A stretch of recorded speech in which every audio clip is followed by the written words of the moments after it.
നിങ്ങളിപ്പോൾ ചെയ്തുകൊണ്ടിരിക്കുന്ന ജോലി നിങ്ങൾക്ക് മടുത്തു തുടങ്ങിയോ? വീട്ടിലിരുന്ന് ലക്ഷങ്ങൾ സമ്പാദിക്കാൻ നിങ്ങൾക്ക് ആഗ്രഹമുണ്ടോ? ഒറ്റ രാത്രി കൊണ്ട് കോടീശ്വരനാവാൻ നിങ്ങൾക്ക് ആഗ്രഹമുണ്ടോ?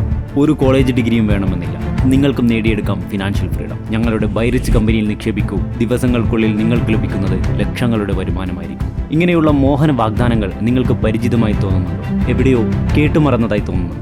എങ്കിൽ നിങ്ങളുടെ ഏതെങ്കിലും ഒരു സുഹൃത്തോ ഫാമിലി മെമ്പറോ ഒരു MLM അല്ലെങ്കിൽ പിരമിഡ് സ്കീമുമായി നിങ്ങളെ സമീപിച്ചിട്ടുണ്ടാവാം. ഇന്ത്യയിൽ മാത്രമല്ല, ലോകം മുഴുവനായും ലക്ഷക്കണക്കിന് ആൾക്കാർ MLM അഥവാ മൾട്ടി ലെവൽ മാർക്കറ്റിംഗിന്റെ പേരിൽ പറ്റിക്കപ്പെട്ടുകൊണ്ടിരിക്കുന്നു. കോയമ്പത്തൂരിലെ universal trading solutions money chain തട്ടിപ്പിലൂടെ കേരളത്തിൽ നിന്ന് അടക്കം കടത്തിയത് 8000 കോടിയിലധികം രൂപയെന്ന് കമ്പനി മുൻ വൈസ് പ്രസിഡന്റ്. കൊച്ചിയിൽ മൾട്ടി ലെവൽ മാർക്കറ്റിംഗ് കമ്പനിയുടെ പേരിൽ തട്ടിപ്പ് നടക്കുന്നൊരു പരാതി.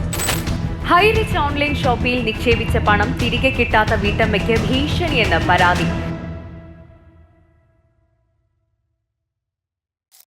എങ്ങനെയാണ് ഒരു MLM സ്കീം വർക്ക് ചെയ്യുന്നത്? MLM സ്കീമുകളിലൂടെ ലക്ഷക്കണക്കിന് ആൾക്കാർ എങ്ങനെയാണ് പറ്റിക്കപ്പെടുന്നത്? MLM ഇന്ത്യയിൽ ലീഗലായ ബിസിനസ് മോഡലാണോ? നമുക്ക് മനസ്സിലാക്കാം ഇന്നത്തെ ഈ വീഡിയോയിലൂടെ.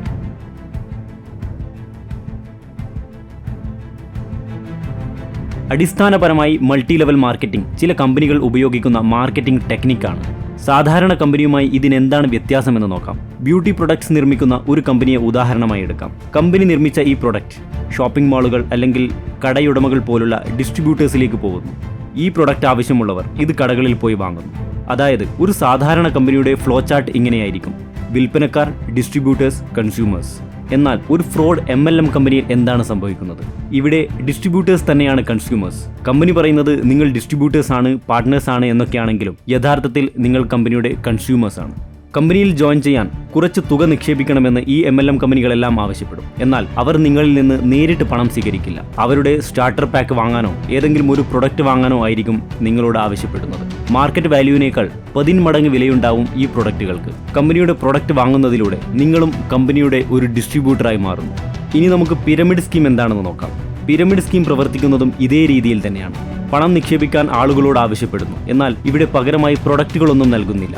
ഈ സ്കീമിലേക്ക് പണം നിക്ഷേപിച്ചു കഴിഞ്ഞാൽ നിങ്ങളും ഈ ചെയിനിന്റെ ഒരു ഭാഗമാവുന്നു. പുതിയ ഒരാളെ റിക്രൂട്ട് ചെയ്യുന്നതിലൂടെ നിങ്ങൾക്ക് ഒരു നിശ്ചിത ശതമാനം കമ്മീഷനായി ലഭിക്കും. 10,000 രൂപ നിക്ഷേപിച്ച് നിങ്ങൾ ഒരു പിരമിഡ് സ്കീമിൽ ചേർന്നു എന്ന് കരുതുക. ഈ തുകയുടെ 10% കമ്മീഷനായി ലഭിക്കാൻ നിങ്ങൾ കുറഞ്ഞത് 3 പേരെയെങ്കിലും നിങ്ങളുടെ കീഴിൽ റിക്രൂട്ട് ചെയ്യാൻ വേണ്ടി കമ്പനി നിങ്ങളോട് പറയുന്നു. ഈ 3 പേർ മറ്റാളുകളെ കൂടി ഇതിലേക്ക് റിക്രൂട്ട് ചെയ്യുകയാണെങ്കിൽ അടുത്ത ലെവൽ നിക്ഷേപത്തിൽ നിന്ന് നിങ്ങൾക്ക് 2% കമ്മീഷനായി ലഭിക്കുന്നു. ഇതിനെ വലിയൊരു സ്കീമായിട്ടായിരിക്കും കമ്പനി നിങ്ങളുടെ മുന്നിൽ അവതരിപ്പിക്കുന്നത്.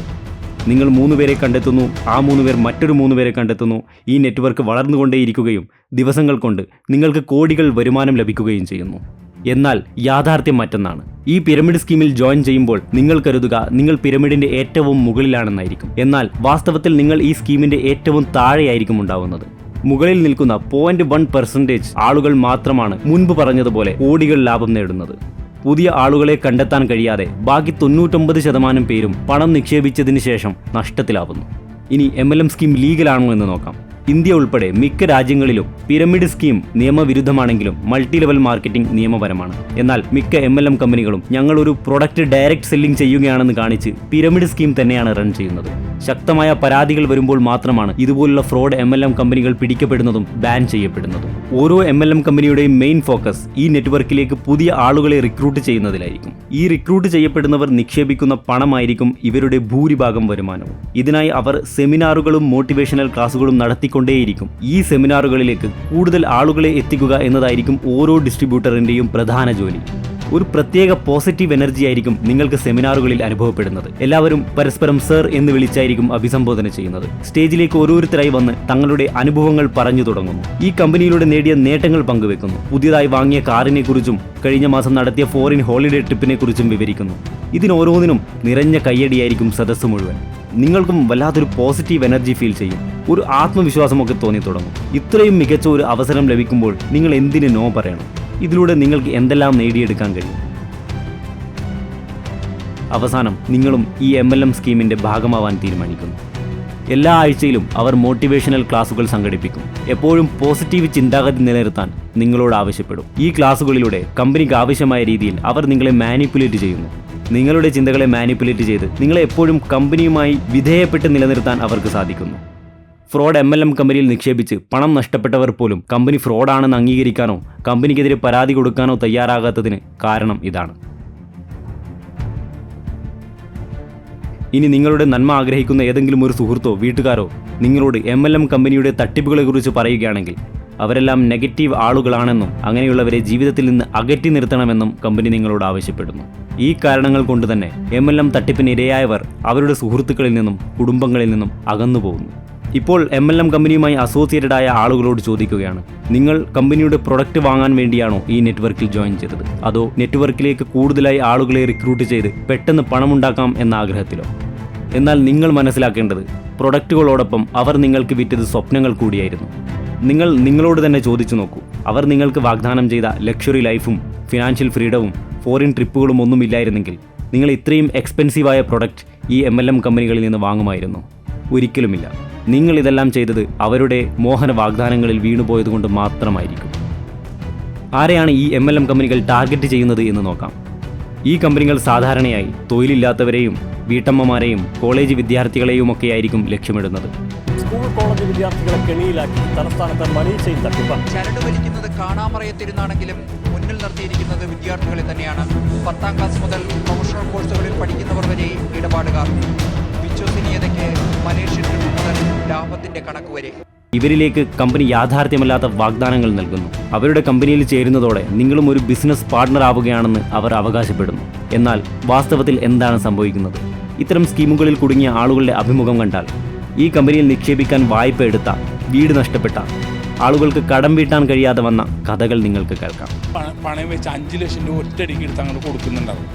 ഈ പൈസ അടക്കാതായിട്ട് ഇപ്പോൾ 2.5 വർഷമായിട്ട് 1 രൂപ അടച്ചിട്ടില്ല. എന്ന് പറഞ്ഞ സംഭവം കൊണ്ട് ഞാനിപ്പോൾ നാട്ടു റോട്ടിലാണ്. എനിക്ക് വാടക കൊടുക്കാനും ഒന്നും കഴിയും. എനിക്കിപ്പോൾ വർക്കില്ല. നീ വർക്ക് ചെയ്യണം, നീ വർക്ക് ചെയ്താൽ മാത്രമേ പൈസ കിട്ടുള്ളൂ. പിന്നീടാണ് അത് പറഞ്ഞു തുടങ്ങിയത്. ഇവിടെ നിങ്ങളുടെ മനസ്സിൽ ഒരു ചോദ്യം വന്നേക്കാം, MLM ടെക്നിക്ക് ഉപയോഗിക്കുന്ന എല്ലാ കമ്പനികളും ഫ്രോഡാണോ? മിക്കവാറും എല്ലാ കമ്പനികളും തട്ടിപ്പാണെന്ന് തന്നെ പറയേണ്ടി വരും. വളരെ കുറച്ച് മാത്രം ജെന്യുയിൻ കമ്പനികളുണ്ട്. അവർ വിൽക്കുന്ന പ്രൊഡക്ട്സ് യഥാർത്ഥത്തിൽ നല്ലതും ആളുകൾ ഉപയോഗിക്കുന്നതുമായിരിക്കും. ഇവിടെ വരുന്ന മറ്റൊരു ചോദ്യം, ടാറ്റ, റിലയൻസ് പോലുള്ള ഉപ്പ് മുതൽ സോഫ്റ്റ്വെയർസ് വരെ നിർമ്മിക്കുന്ന വലിയ കമ്പനികൾ എന്തുകൊണ്ട് MLM ടെക്നിക്ക് ഉപയോഗിക്കുന്നില്ല? ഇതിനുള്ള ഉത്തരം കമ്പനിയുടെ ഭാഗത്ത് നിന്ന് ചിന്തിച്ചാൽ നിങ്ങൾക്ക് മനസ്സിലാവും. ഒരു പ്രൊഡക്റ്റ് നിർമ്മിക്കുന്ന കമ്പനി അവരുടെ പ്രൊഡക്റ്റ് നല്ലതാണെങ്കിൽ ഇത്രയധികം ഡിസ്ട്രിബ്യൂട്ടേഴ്സിനെ നിയമിക്കേണ്ട എന്താവശ്യമാണുള്ളത്? കമ്പനിയുടെ പ്രൊഡക്റ്റ് നല്ലതാണെങ്കിൽ ആളുകൾ പ്രൊഡക്റ്റ് തേടി പിടിച്ച് വാങ്ങിക്കോളും. ഇതുകൊണ്ടാണ് മിക്ക MLM കമ്പനികളുടെയും പ്രൊഡക്റ്റ് ക്വാളിറ്റി കുറഞ്ഞതും ഉയർന്ന വിലയുള്ളതുമായിരിക്കുമെന്ന് ഞാൻ പറഞ്ഞത്. ആ ഉൽപ്പന്നങ്ങൾ സാധാരണ വിപണിയിൽ വിൽക്കാൻ ശ്രമിച്ചാൽ അത് ആരും തന്നെ വാങ്ങില്ല. ഈ കമ്പനികൾ അവരുടെ അമിത വിലയും കുറഞ്ഞ നിലവാരവുമുള്ള പ്രൊഡക്റ്റുകൾ വിൽക്കാൻ MLM ടെക്നിക്ക് ഉപയോഗിക്കുന്നതിൻ്റെ കാരണം ഇതാണ്. MLM കമ്പനികളിൽ പണം നിക്ഷേപിച്ച് കടക്കെണിയിൽ അകപ്പെട്ടു പോയവരെ നിങ്ങൾക്കറിയാമായിരിക്കാം. MLM ഒരു കരിയറായി കണ്ട് കോളേജ് വിദ്യാഭ്യാസം പാതി വഴിയിൽ ഉപേക്ഷിച്ച സുഹൃത്തുക്കൾ നിങ്ങൾക്കുണ്ടാവാം. ഇനിയും നിങ്ങളുടെ മറ്റേതെങ്കിലും ഒരു സുഹൃത്തോ ബന്ധുക്കളോ ഇതുപോലുള്ള MLM കെണികളിൽ അകപ്പെടാതിരിക്കാൻ ഈ വീഡിയോ അവരുമായി ഷെയർ ചെയ്യുക. നിങ്ങൾക്കും ഇതുപോലുള്ള അനുഭവങ്ങൾ ഉണ്ടായിട്ടുണ്ടെങ്കിൽ കമൻറ്റ് ബോക്സിൽ രേഖപ്പെടുത്തൂ. നിങ്ങൾക്കിവിടെ MLMൻ്റെ മുഴുവൻ കഥയും മനസ്സിലായി എന്ന് പ്രതീക്ഷിക്കുന്നു. ഇത്തരം ഇൻഫർമേറ്റീവായ ടോപ്പിക്കുമായി അടുത്ത വീഡിയോയിൽ കാണാം. നന്ദി.